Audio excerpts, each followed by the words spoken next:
celebrating and showcasing some of the most amazing people around the world who are doing incredible things to make our world a better place. This is CUTV News. I'm Jim Masters. Today, I'm joined by one of the most prominent leaders in the field of consciousness education, Dr. Janet Smith Warfield, author of the Amazon best-selling book, Shift, Change Your Words, Change Your World. Janet is a renowned international speaker, workshop facilitator, best-selling author, as well as creator of word sculptures. Word sculptures is an art, not a science. She's been playing and experimenting with this art for more than 50 years. It was some 50 years ago that Janet had a sudden, unexpected, unifying, holistic experience. And when she tried to talk about it, she was met with blank stares. Her challenge became, how does one use analytic, divisive words to communicate a unifying, holistic experience? It was like trying to use a screwdriver to hammer a nail. When Janet changed the word communicate to facilitate, she realized that the intention behind her words would always be the same: to open up people's minds, to clarify the meanings of the words we use, to transcend the words, and to unify, align, and bring people together. How does one use the mind to understand the mind? Janet has struggled with that issue for years. Can she trust her own mind? How can she use her mind to shape her reality? How can she use her mind to influence a larger society? Can she be a catalyst for world peace through consciousness shifting, one person at a time? Well, according to Janet, the way we understand our world and the words we use to describe it evolves from our personal upbringing. We are all conditioned to think certain ways from the time we are born. Words separate, divide, and categorize. The fact is, in every single moment, all of us are dancing with words, wisdom, our emotions, and our experiences. If we want to live in a peaceful, powerful, prosperous planet, each of us can set our intentions and with our words can co-create our reality. As a trained mediator, she understands how we humans miscommunicate and how many emotions are spawned as a result.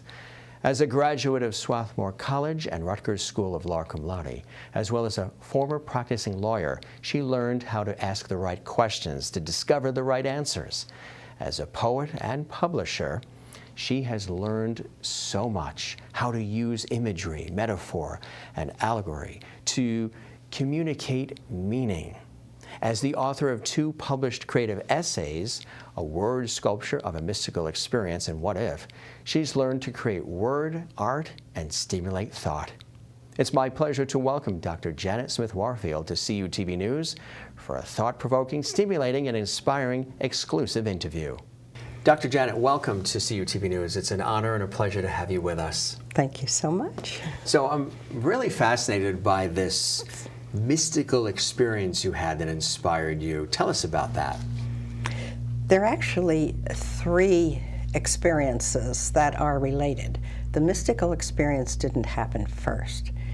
The first experience, which was a consciousness shifting experience, but not something I could call a mystical experience, was when I was a young mother, maybe 30 years old, somewhere around there.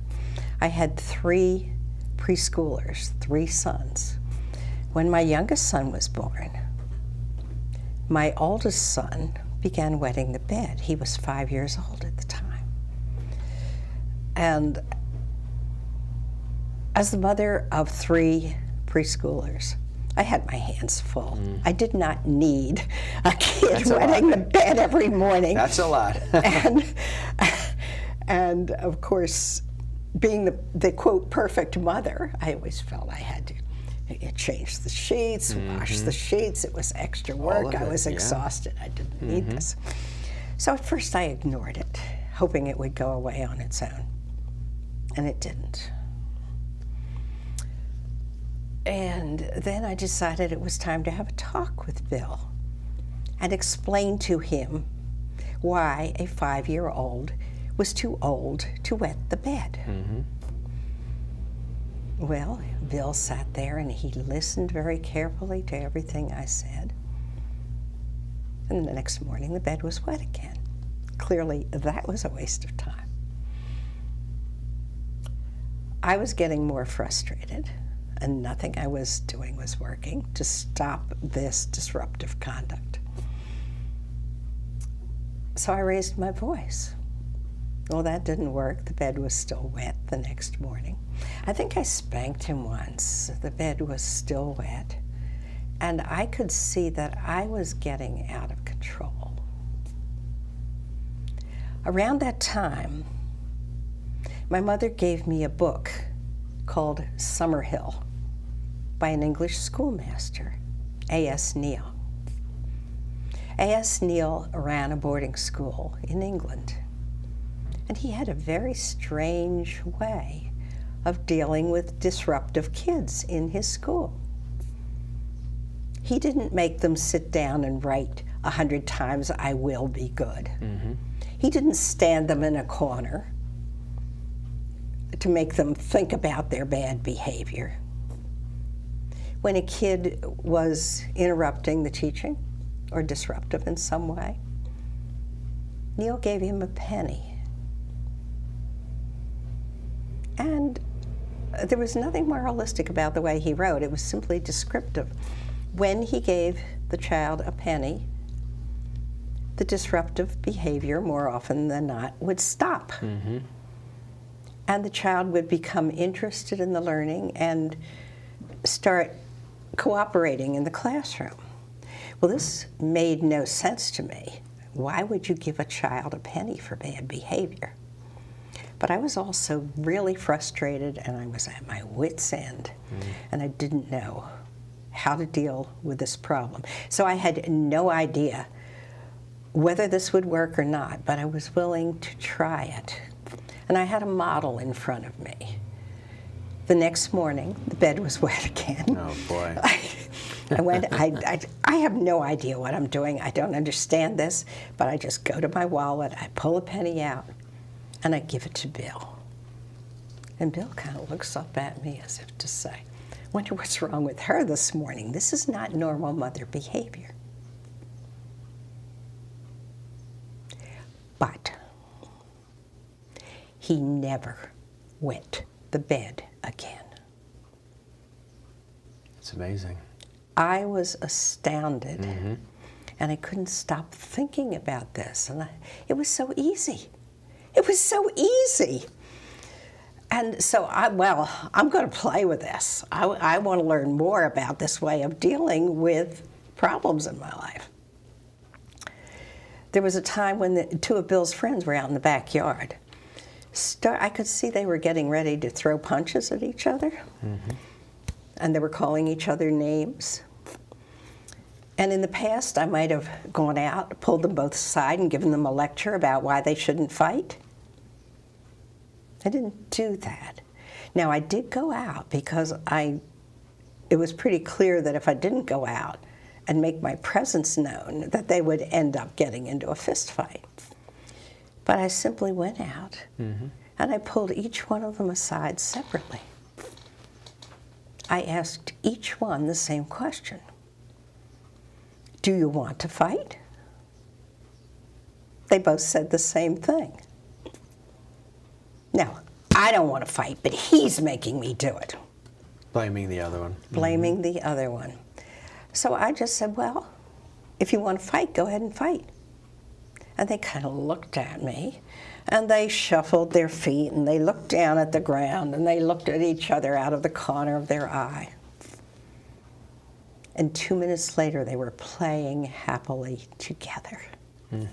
I'm watching this, I'm observing this. And again, I don't really know what I'm doing through all this, but I am changing my conduct and my way of dealing with the situation, and the situation is just resolving into harmony. Now, where the mystical experience happened, and at the time I didn't even know what to call this, because I was reared Unitarian, and Unitarians kind of pretend mystical experiences don't exist, or that they don't want to look at that because they're very intellectual. So that was my background, and I had always kind of thought of myself as an agnostic. But a third experience happened. A man came to my front door. This is around the same time. I'm playing with these new ideas. And he was angry. He was angry with me. I don't remember exactly who he was. I think he was a neighbor. I don't think he was a close neighbor. I don't remember what I did. I don't remember what he looked like or what he wore. I don't remember any of that. All I remember was the anger directed toward me. Mm-hmm. And in the past, I might have said, oh, well, you shouldn't be angry over a little thing like that. Or maybe I would have tried to explain to him why I'd done what I'd done. I didn't do any of that. I didn't give him a penny either. But I just said to him, I'm so sorry. What can I do to make this right? And like that, the anger disappeared.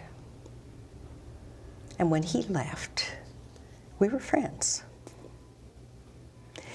Now, why do thoughts pop into your mind at the strangest moments? Who knows where these thoughts come from? But as that man walked away, the words that popped into my mind were words I had learned as a child in Sunday school. Resist not evil, but turn the other cheek. And I thought, oh my gosh, suddenly I understand what those words mean. They had made about as much sense to me as a child as giving a kid a penny for bad behavior. But in the context of my interaction with the man at the door, it wasn't, I'd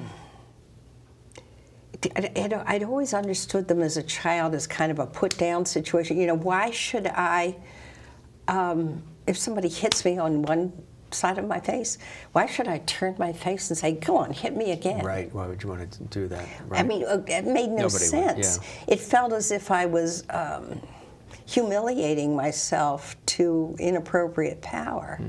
But in the context of this situation, it was a win-win situation. It was a way of transforming, as I look at it now from hindsight, power over or power against into power with. And suddenly I understood the meaning of those words. Everything opened up. It was a whole new day, yeah. Yeah. So that unexpected mystical experience that you had, Dr. Janet, did that lead to the creation of word sculptures? It did, but let's go back just a step, because when that happened, I had no vocabulary with which to understand it. All I knew was that in a moment, instantaneously, I had sudden clarity about words that I had heard as a child, that I had never understood before.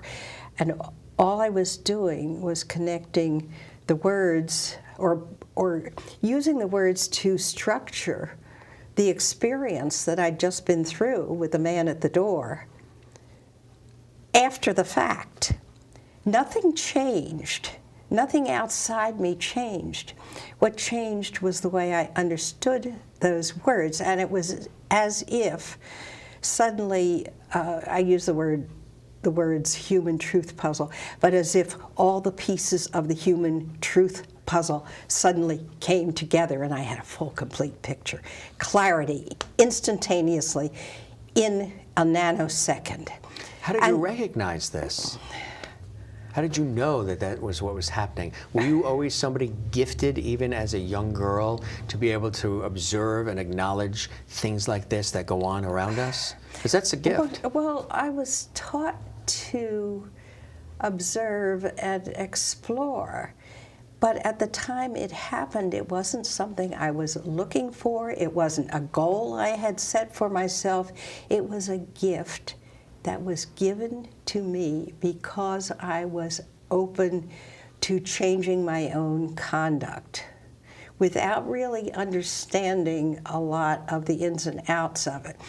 But the interesting thing was that the experience was so amazing that I just wanted to go out and tell everybody about it and start talking. Sure, yeah. And I did. And it was met with these blank stares. So I was talking, but I was not communicating. Did that frustrate you? Oh, yeah. Oh, absolutely. But it also caused me, because I was observing the response to my words, which clearly were not communicating. So I pulled back and I stopped doing so much talking, and I started looking at the words that I was using. Why were these words not communicating this experience? And the question, who knows why these things pop into your head? But the question that came into my head, it's kind of like a Zen koan, was, how can I use analytic, divisive words? Because words, that's what words do. They separate, divide, and categorize. Mm-hmm. How can I use analytic, divisive words to communicate a unifying, holistic experience? It's like trying to wash dishes using a broom. The tool doesn't work for what you're trying to use it for the purpose. So, there's a sense in which that led to an exploration of words.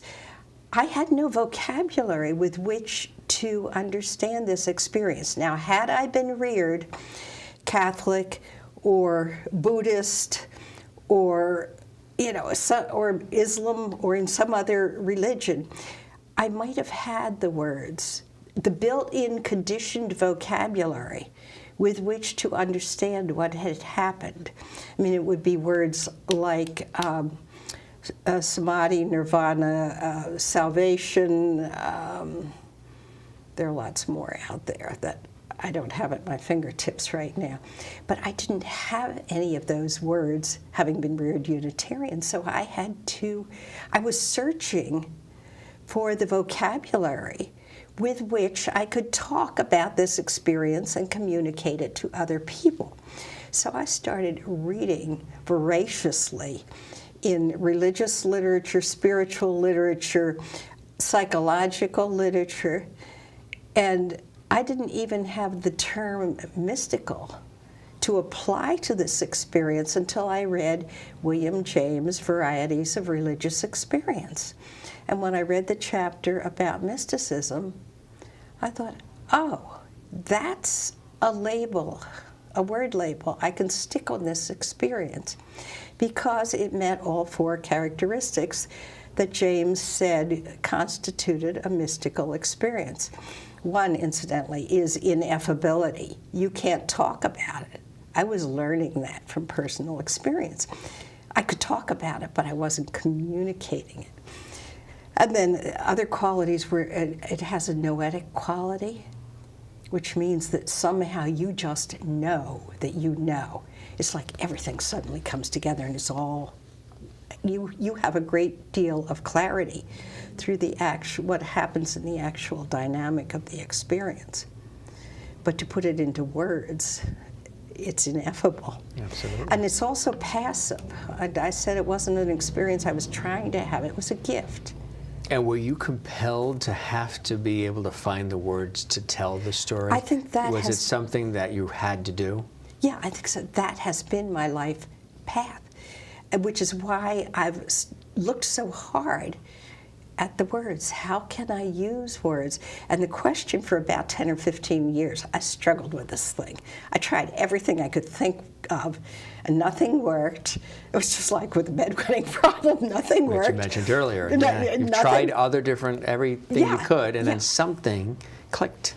Well, I got so frustrated with words that I started drawing pictures, and I actually have some interesting diagrams where I've tried to show rather than tell what is happening during this experience. However, after 10 or 15 years, and again, why do these thoughts come into your head out of nowhere? I don't know. But I changed one word in that kind of lifetime question that came up for me. I changed the word communicate to facilitate. So the question, instead of being, how can I use analytic, divisive words to communicate a unifying, holistic experience? I changed the question to, how can I use analytic divisive words to facilitate a unifying holistic experience? So now I was the actor, and I was dancing with the words and dancing with whatever wisdom I had gained from this experience. And then instead of trying to communicate the experience, I was using my understanding and my skills, whatever skills I have with language,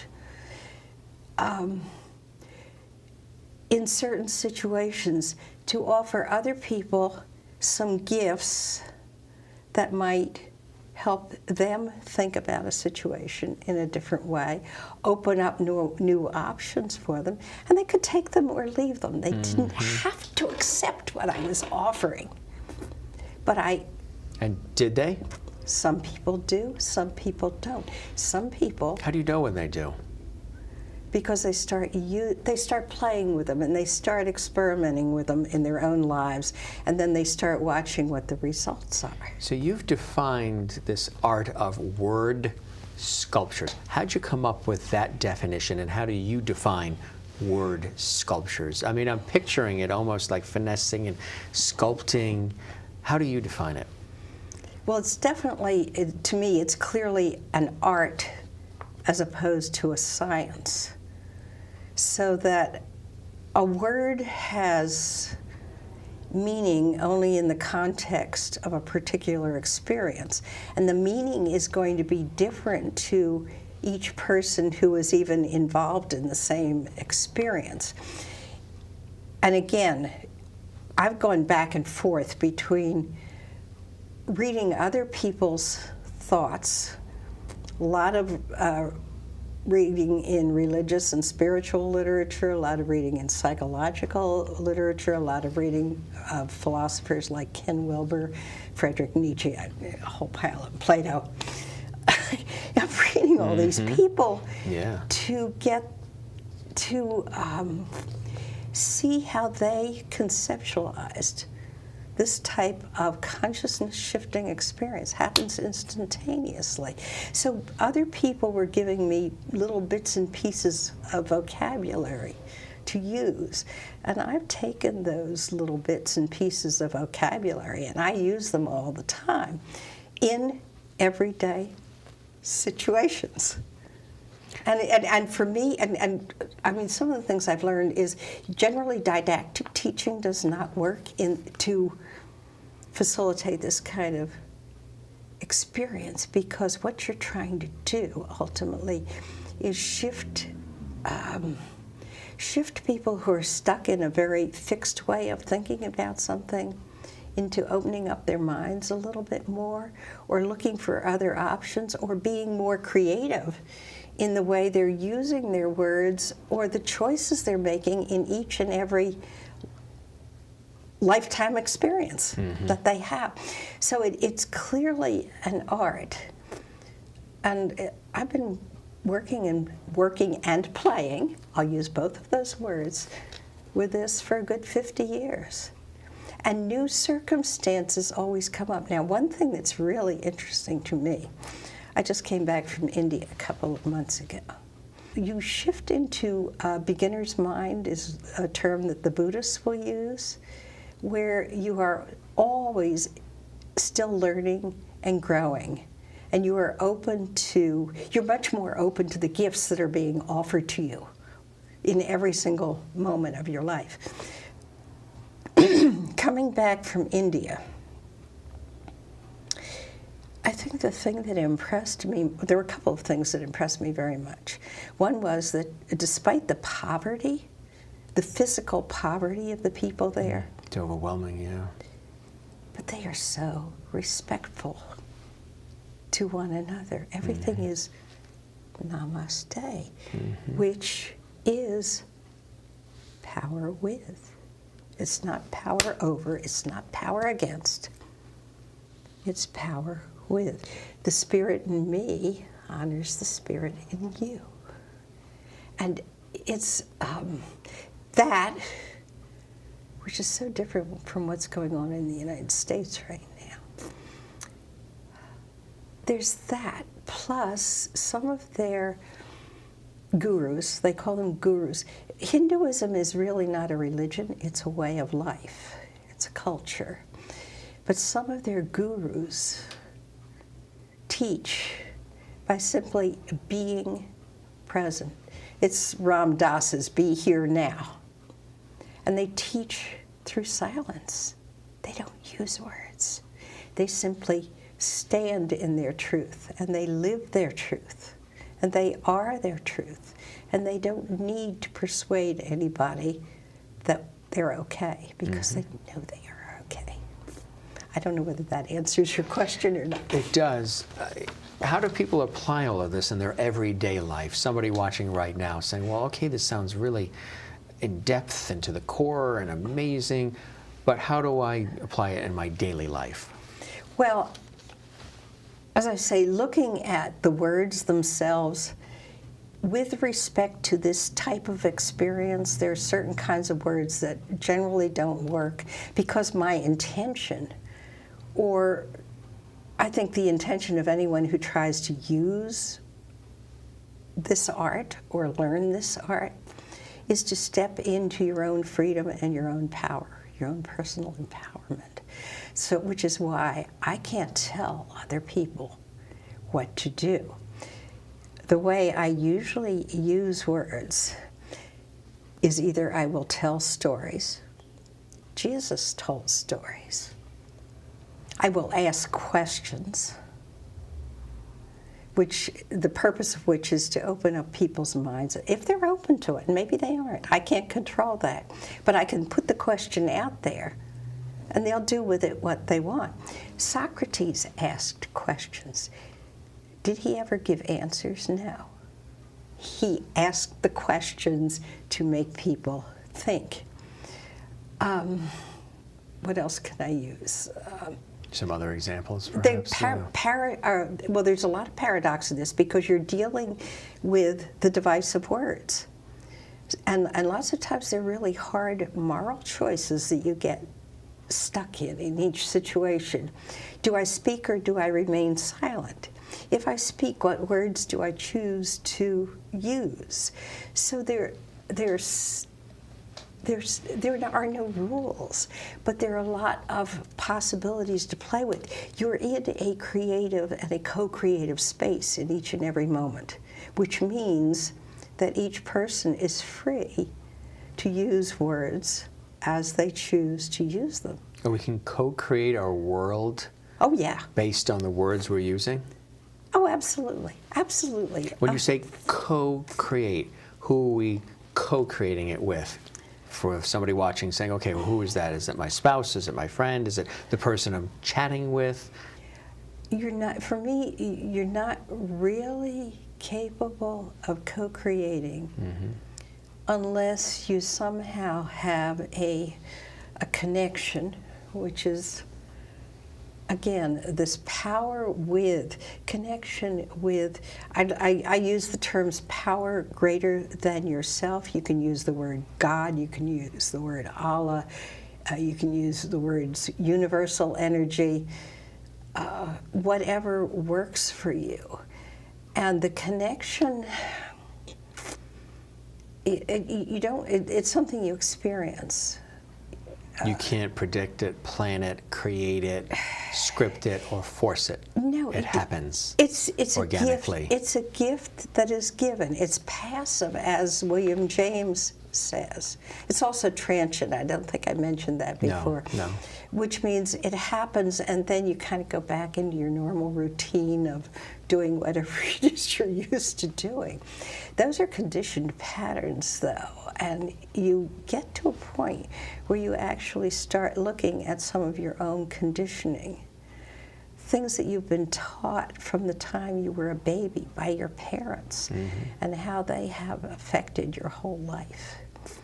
So the co-creativity, I mean, it's fluid, it's fascinating when you start doing it, when you start becoming willing to step into your own power and start playing with some of these ideas and trying new modes of conduct, because by changing your own conduct, as happened to me in those first 3 stories I told, everything around you shifts. So you're not directly acting on somebody out there. It's not this power over or power against.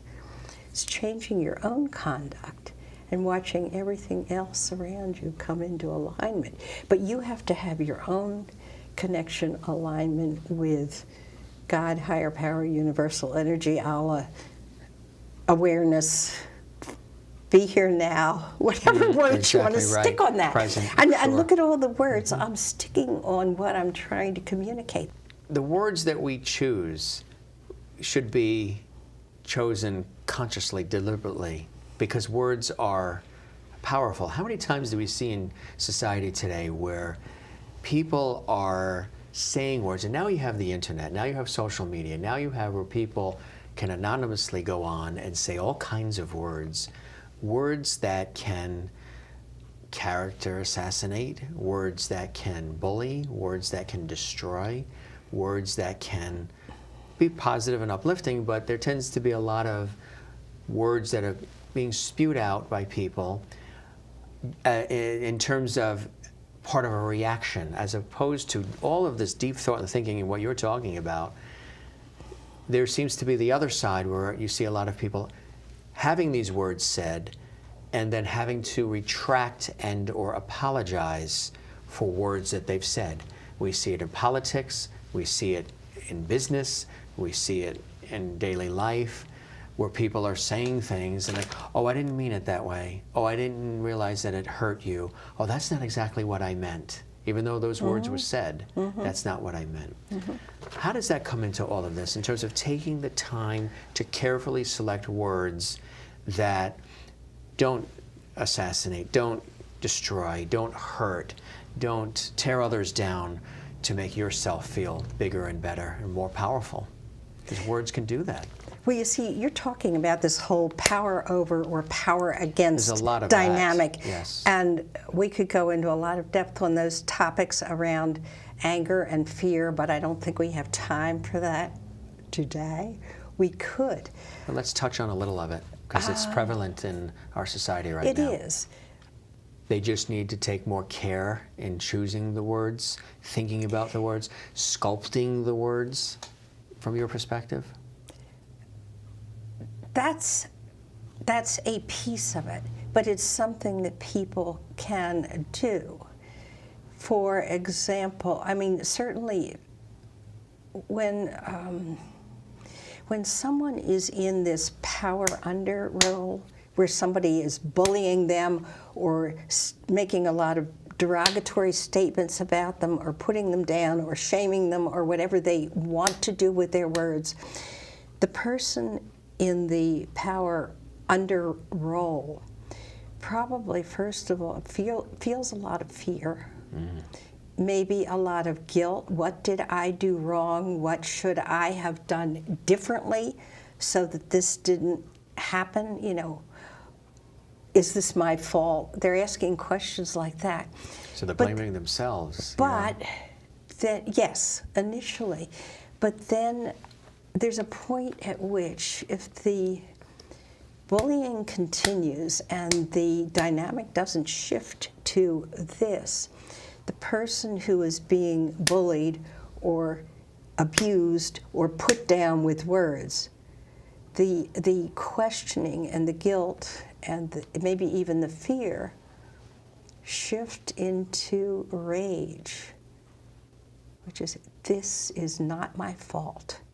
I did not create this, and I am okay. Now that, in a sense, that's a good step, but it often turns into this, okay, this person bullied me, I'm going to bully him back, and then you're in this power. You're seeing that a lot these days too. People are reacting to being bullied or pushed down, and they're sort of overreacting in ways that are sometimes horrific.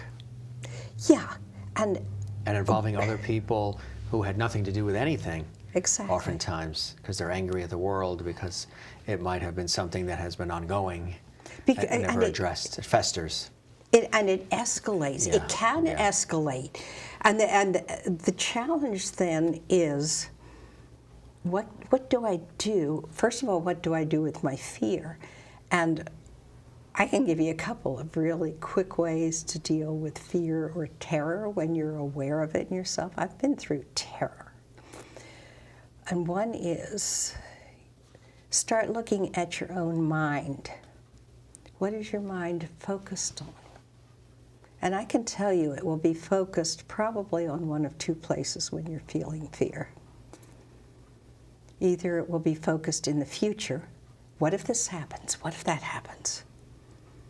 Or it will be focused on what somebody else may think, say, or do if you stand in your own transparency and authenticity and truth. So you're afraid of the bullying. And don't always expect or anticipate people to react the way you hope they will, and choose and say the words you wish they would. Because, and here we get back to the serenity prayer, which is another really good set of words to use as guideposts for shifting your own attitude. The serenity prayer came out of the 12-step programs, Alcoholics Anonymous and all the rest and others, that connected with that. But the serenity prayer is, God grant me the serenity to accept the things I cannot change, the courage to change the things I can, and the wisdom to know the difference. The fear, again, once you notice where your mind is focused, either in the future or on what somebody else may think, say, or do. The antidote, if you choose to use it, I mean, you can leave your mind right where it is and you'll continue to feel the fear. And you'll continue to go through the inner turmoil. Or you can consciously choose to bring your mind back right here, right now, to this present moment. And you ask yourself, what can I do right here, right now, to make a difference and to move my life in the direction I want it to go? Can you describe maybe for the audience a situation in your life where you're able to turn a negative situation into a positive one when somebody was angry at you? Using words. Uh-oh. She may have more than one story, but for the purposes, and they will be relating. They probably have a lot of relatable. I know I have a few too, and they're topical.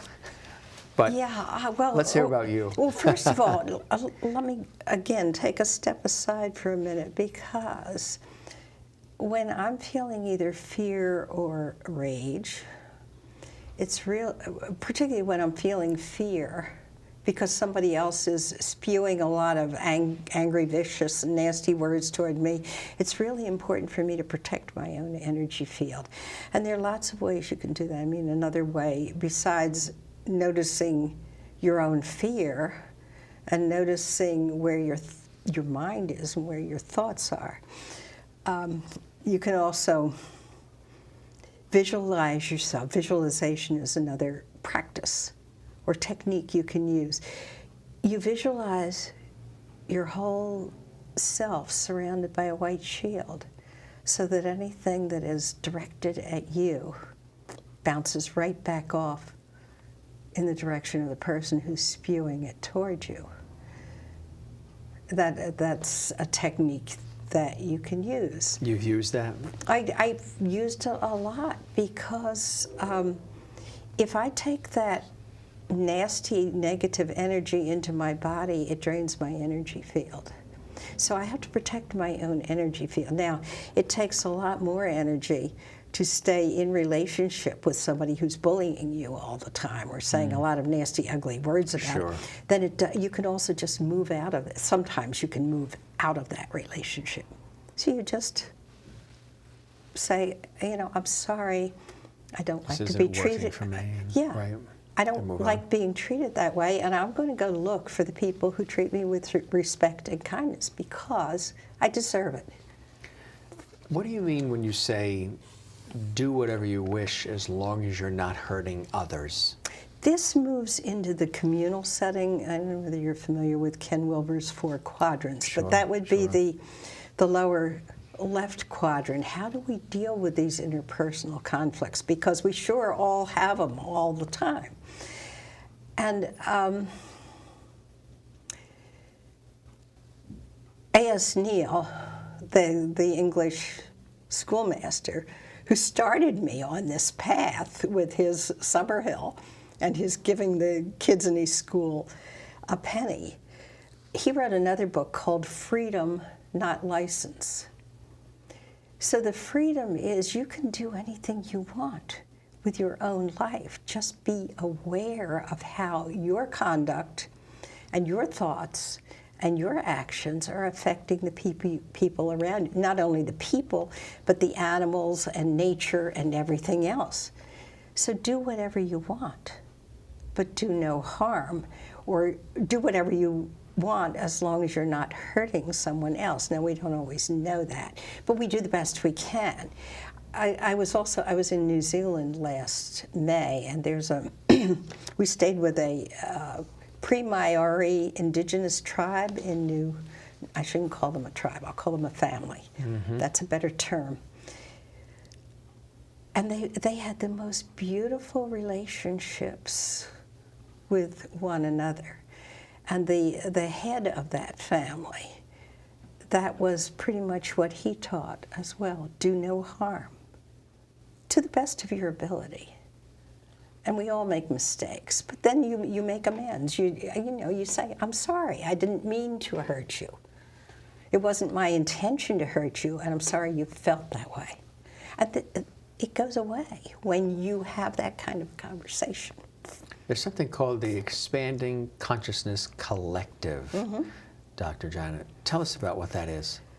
That's it's a conversation among people who have gone through a lot of challenging personal experiences and overcome a lot of these things that we're talking about here today. We come together in conversation to talk about whatever interests us at the moment. We're going to be doing our next, let me see, what have we focused on? We focused on Earth Day last year. This has been going for about a year, with constantly shifting participants as people are either called to participate or are called by other things and they just don't have the time to do everything. I think even the original people who were involved and are now no longer actively involved are still very supportive of what we're doing. It's a time issue for them, and it's also where can they best serve. But we come together and we have these amazing, fascinating conversations where all we're doing is sharing our own thoughts, our own experiences. It's as if you're speaking into a space with a focus on a particular topic. I mean, this coming Saturday, we're going to be focusing on the patriarchy and hierarchical structures. Wow. And it's not intense, not that we have answers necessarily, but each one of us has a perspective to contribute to the space. And when we share our differing perspectives, the whole field expands and shifts because we're adding information that maybe some of us haven't heard before. So we all grow just through this conversation. And it's not saying I'm right and you're wrong, which is this dynamic. It's saying this is what I think, this is what I feel, this is what I need. These are my choices. This is what I need to know. Can you help me? So there's an exchange of information going on. It's fascinating, isn't it? There's no end to the fascination. You can keep going with this forever. It is, because it is co-creative. I mean, coming back to that word co-creative, because that's what we're doing here. We're co-creating. And we're also inviting people from around the world to join us in these conversations and come in and share their thoughts if they would like to do it. That mystical experience we were talking about that was unexpected, that changed your life. Some would say, why did you wait so long to share that story? I had to deal with a lot of my own fear. In fact, I'll use a stronger word. I'll use the word terror. Terror. Fear of, terror in regards to? If you look at history, the people who have had this kind of experience and had all these life challenges to work their way through, I'm looking at people like Jesus, for example, or Socrates, Dr. Martin Luther King, Gandhi. They were all assassinated or betrayed. So ultimately, I had to deal with my own physical death. And the fact that that was not really in my hands or under my control. And once you accept that, then you're much freer to live whatever time you've been given, each and every moment you've been given as fully and completely as you possibly can. Doesn't mean it's perfectly. Right. We don't achieve perfection. No. And it's like you and I talked about, strive for excellence, not perfection. Yeah. Because perfection doesn't really exist. But you can strive for excellence because there's some things that you can do that bring about a better outcome, not only for yourself, as happened with me in all those beginning stories, but also for everybody else around me. And again, you're in this power with dynamic.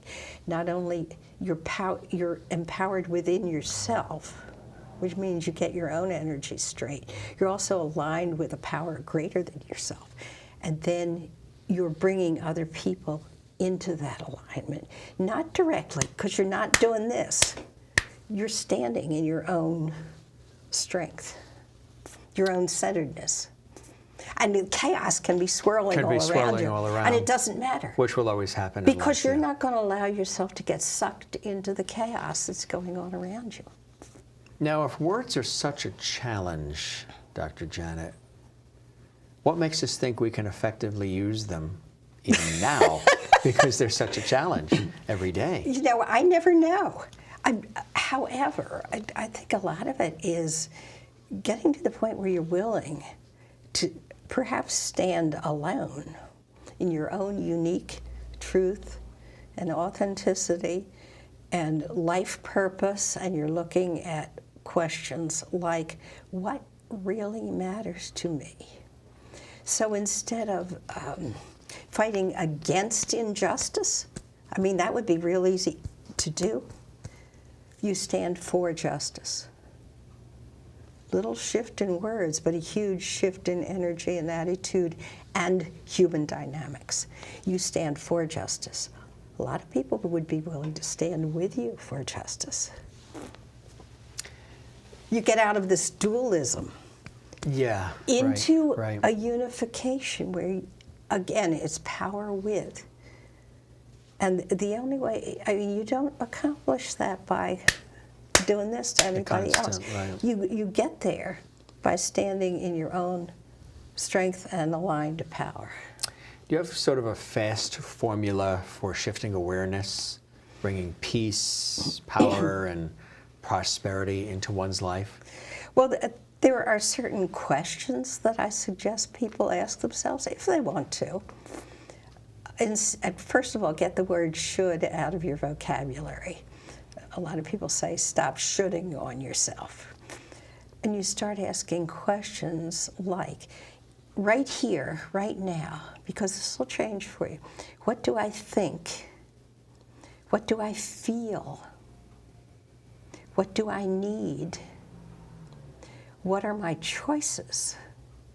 And those were my 4 original questions, but I've added a couple more, which are, what do I need to know in order to make a decision? What information would help me decide how to move forward?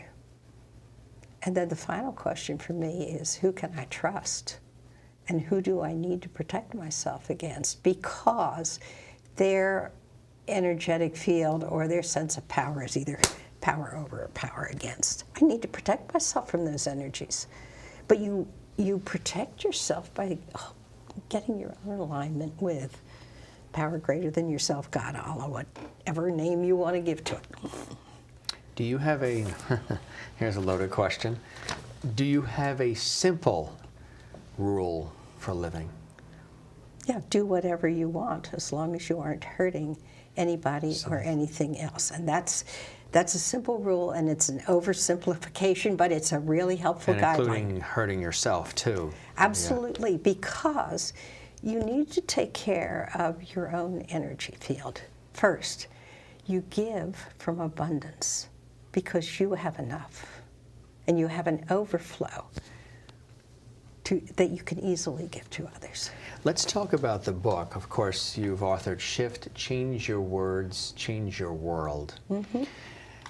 The purpose and your mission and your vision in writing this book was what? What were you hoping to accomplish and hoping that people would get out of this book upon reading it and absorbing it?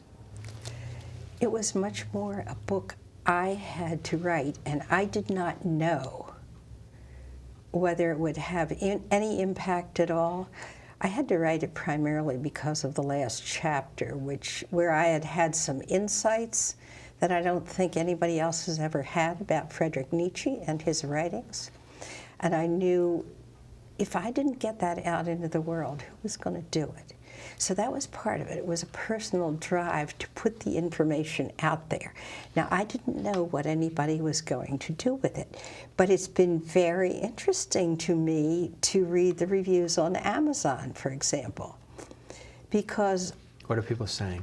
Well... It's a bestseller, I know that, but in terms of the feedback you're getting? It's impacting people. However, what's fascinating to me is that it impacts each person in a different way, depending on where they are and what they need. I mean, with one person is the chapter on anger, with another person is the chapter on creativity, and she tells me even to this day, she goes back and reads that and she gets goose pimples. So I don't, and there have been several people who have said to me, I've read it, and I know I'm going to go back and read it again. There have been people who have said to me, when I'm struggling with a challenge or a problem, I'll just open the book to a page and my answer is right there. So you see, I don't know. And certainly not something that I could consciously direct.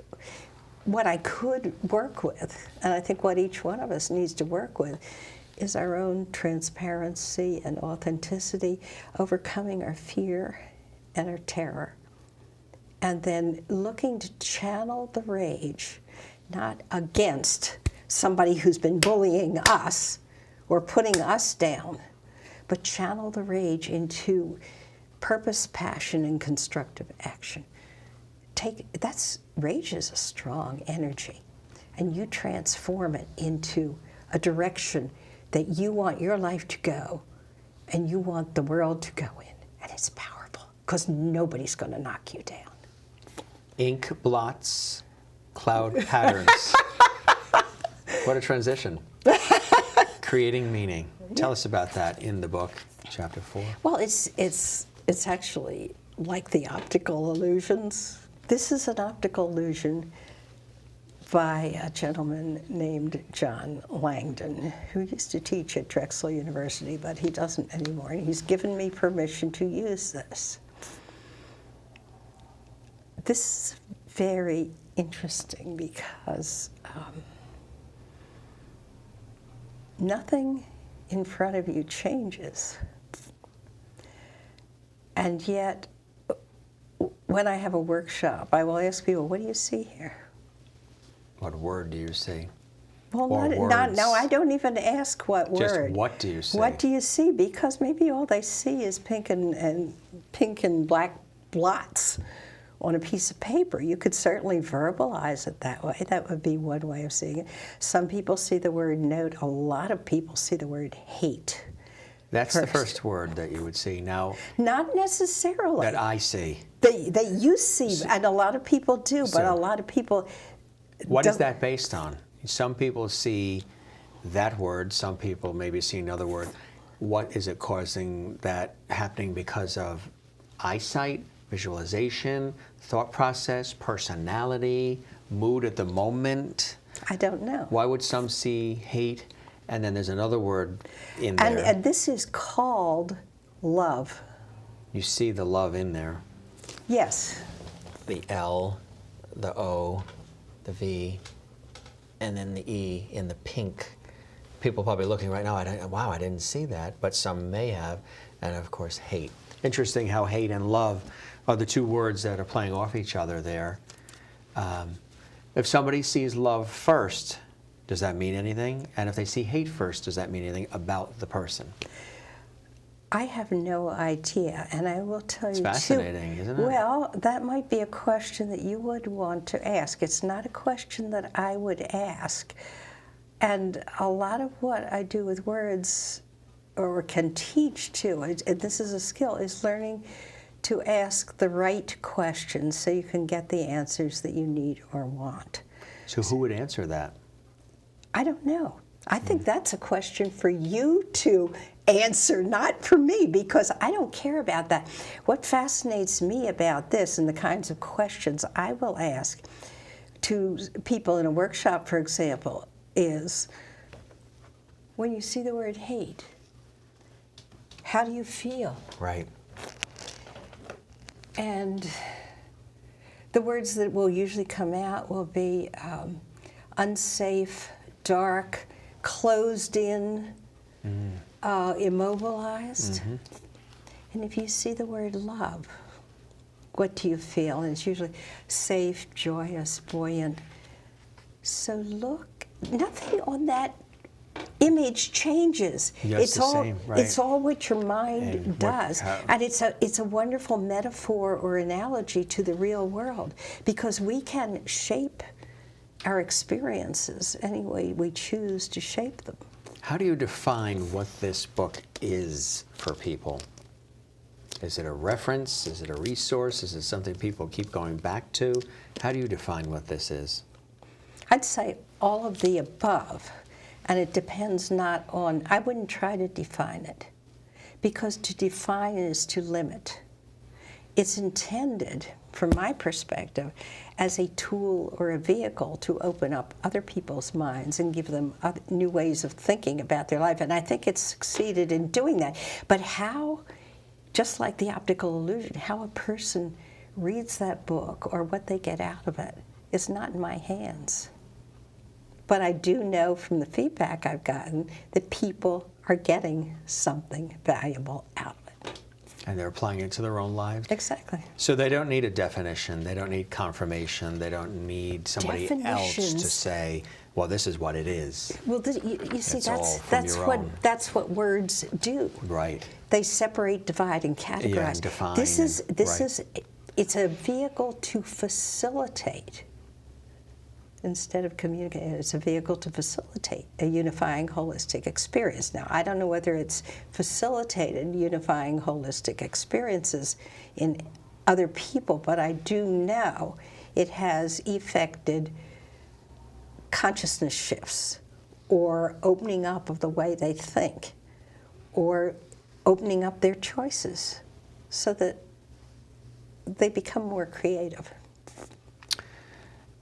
Do you have any inspirational thoughts for folks watching right now? Maybe they're going through something and it's really tough and they're sort of stuck in their place in life, and maybe they don't know where to turn or where to look. It would depend on the context and the particular challenge that they were faced with. I mean, that's something I can't answer with generalization. Right. And that's another thing that words do. They generalize. Sure. Right. And you have to be really careful of the generalizations, because, and this is what Socrates did, you can almost always find an exception to any of the generalizations. So the answers would come out through dialogue between two people. And you just have to be open to whatever emerges. It's not something you control. Why do you love your work so much? because it's fascinating. Every day's different. It's a challenge. To me, it's more personal growth for me as I run into new situations where the dynamics are not smooth. I have to deal, first of all, with what's going on inside of me, which means noticing my own thoughts and my own feelings and my own choices. And then, is there a way in this, say, disharmonious, chaotic dynamic that's going on where I can serve, where I can position myself through choice to shift the whole dynamic, which to me is what service is about. And I don't always know how it's going to come out. It was really interesting to me. There's a part of me that's just acting, and there's a part of me that's watching me act. Buddhists would call that the witness, the witness who watches the thoughts, watches the feelings, watches what's the dynamic that's going on. As I was flying up here, my plane out of Sarasota was 40 minutes late, which meant I had a really tight time to connect to my next flight up to Hartford. And the plane, of course, brought us in at a gate at the very end of one terminal, and if you're in Atlanta, so I had to walk all the way down to where the escalator was, taking me down to the train, and then go all the way. The packed train. Get on the train and go all the way up in another terminal and walk all the way to the end of that terminal to get on my connecting flight. So I'm moving fast. I'm in this packed train, and because I'm almost 82 years old, I'm looking for a seat when I get on that train. A couple of really interesting dynamics. One was there was another woman, much younger than me, who sat. She was on right before me, and she sat down, and then she saw me standing there looking for a place to sit, and she said, "Oh, here, why don't you sit down?" I said, "Thank you so very much. I really appreciate it." She stood up. And then I moved over, and I said, there's space for you to sit down here, Joe, if you'd like to sit down. She said, "Oh, no, I'm not, fine." This young kid, probably a guy, sorry, probably, 20, 25 years old, he comes bouncing on the train. He grabs that seat. I didn't think twice. I just said to him, "That seat is not for a young guy like you." And I kind of surprised myself. I think I shocked him because he immediately stood up and he said, "Oh, I'm sorry." And then he looked at the woman who had just offered me her seat, and he said, "Would you like to sit down?" That was one dynamic. The second one was as I went to get off the train. Again, I'm sitting down, and the train is packed. And it stopped at the terminal I had to get off on, and I've got this real short time, and I don't even know where my gate is, how far I have to walk, but I know I don't have a lot of time to make my flight up here. And everybody's just standing there with the doors are open, and nobody else has to get off. So they're not letting you through. So, I just said, "I have to get off here, move." And they did. That was a different kind of word sculpting. That was just that's taking the anger. Keep it moving, folks. I got to get That's taking the anger and the rage. It's looking at my own needs. I'm not even conceptualizing this. This is just action that's moving me, and it's very out of character with the way I normally am. There was a lot involved. There's stress and pressure, and you got to be somewhere, and can't miss the plane. But did you feel? I got through. That's the point.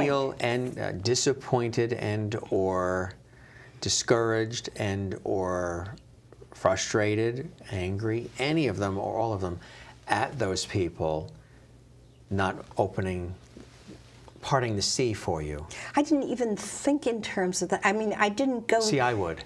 I would say, don't they understand that I'm trying to get through? Why can't they and for me, I was take a minute to... It was not it was about them, but it was also about me and what I was going to do about it. You had to get. Yeah, so it was me taking that.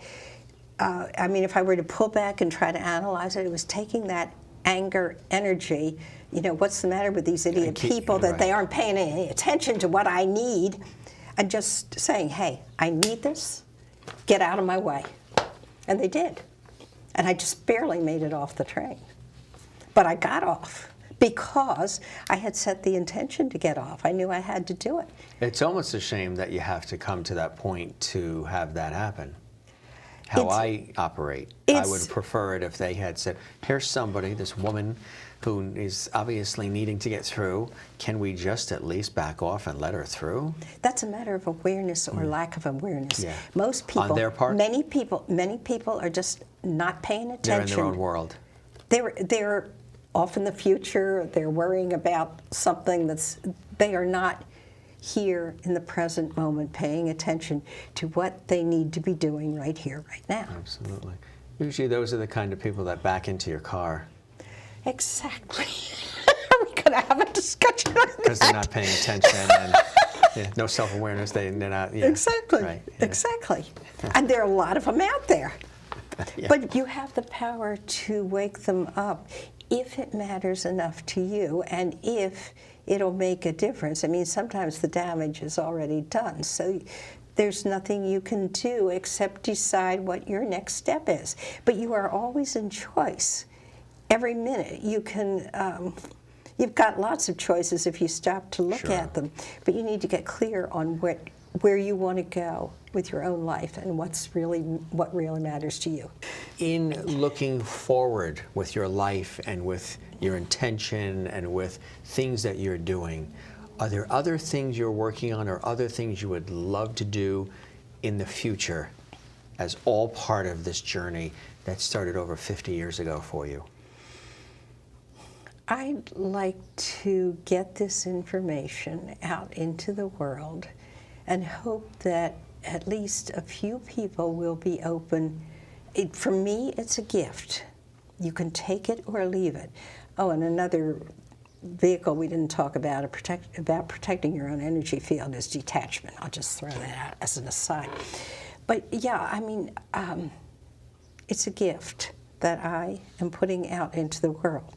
Now, people can accept the gift and start playing with it and using it, or they can be terrified by it and withdraw. They can bash me for whatever they decide to bash me for. And it doesn't matter to me.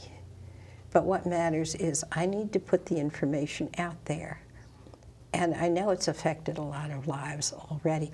If people were open, if everyone were open to receiving this gift and standing in their own strength and power and looking at their own principles and their own intentions and their own thoughts, if they were willing to do the inner work and then start sharing their ideas with one another, we would together co-create a peaceful, powerful, prosperous planet. Yeah, wouldn't that be a beautiful thing? Yeah, but it's not static. Right. It's dynamic. It's and evolving, it's creative and it's co-creative and it's fascinating and it's inspiring and it's everything. As are you, Dr. Janet Smith Warfield. Thanks for joining us on CUTV News and sharing this wonderful day with us. Your story, your journey, your experiences, and your passion. And it's all hopeful and positive. And it's a very deep and moving one, I know, for you to share with us. So we wish you continued blessings and success in everything that you do. Thank you so much. Hope to see you again. Thank you. It was a pleasure. Thanks for joining us. Bye. Truly a remarkable person who's doing everything she can to make our world a better place. To learn more about our guest, Dr. Janet Smith Warfield, and to get a copy of her best-selling book, Shift, Change Your Words, Change Your World, visit her website, wordsculptures.com. For CUTV News, I'm Jim Masters. Thanks for joining us. We'll see you next time.